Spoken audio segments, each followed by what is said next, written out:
आपसे 2 प्रश्न करना चाहते हैं। हमारी 1.5 साल पहले शादी हुई थी। महाराज जी मेरे पति अनुकूल हैं। वह मदिरा पान बहुत करते हैं। जब उन्होंने मेरे से शादी करनी थी तो बोलते थे कभी कभी, पर हंसो नहीं बेचारी, कोई परेशान है, आप हंस रहे हो।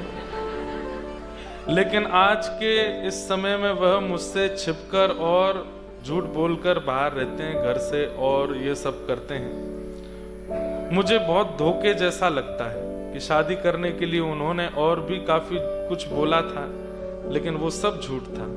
मैं क्या करूं, मेरा मन अशांत है। आपने कहा कि जो जीवन संगी हैं उन्होंने कुछ ऐसा कहा था और अब बिल्कुल वो मुकर गए। अब इसके 2 पहलू हैं। एक पहलू तो ये कि आपको ठाकुर जी ने 1.5 वर्ष में ही संसार की वास्तविकता का अनुभव करा दिया कि यहाँ कोई अच्छा नहीं, कोई ठीक नहीं है। नहीं तो महाराज जीवन निकल जाता है, ये सच्चाई ही पता नहीं चल पाती संसार की कि यहाँ पर कोई अपना है ही नहीं। लेकिन आपको 1.5 वर्ष में ये अनुभव तो हो गया कि चाहे वो परिवार के सन्निकट से सन्निकट व्यक्ति हों, चाहे वो कितना भी प्रेम दिखाने वाले व्यक्ति हों, अतिसंग रहने वाले भी हों, किसके अंदर किसके मन में कब कहां क्या चल रहा है आप नहीं जान सकते। इस बात का बोध ठाकुर जी ने आपको 1.5 वर्ष में करा दिया। नहीं तो लोगों के कितना जीवन निकल जाता। उसके बाद अभी भारत के ऐसे ऐसे किस्से हमारे पास में आते हैं, आपको बता देंगे तो आप घबरा जाओगे।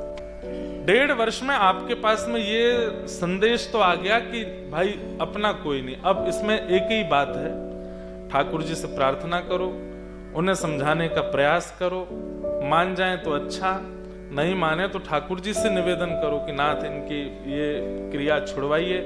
और तब भी नहीं माने तो आप एक कोई संकल्प मन में ले लीजिए। जैसे ये बात हमको कहां से आती है, भक्तमाल जी में एक अंगद जी नाम के भक्त हैं, उनके चरित्र आता है। अंगद जी की पत्नी ने अपने पति के किसी दुष्कर्म के कारण घूंघट कर लिया था और बोले मैं आपको मुंह ही नहीं दिखाऊंगी आज के बाद।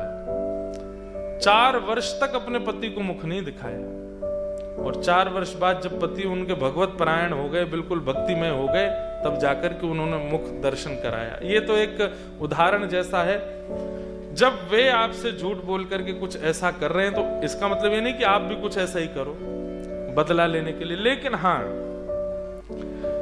कोई एक तो आपको ऐसा उनको करना पड़ेगा जिससे उनको फील हो कि नहीं ये ठीक नहीं है।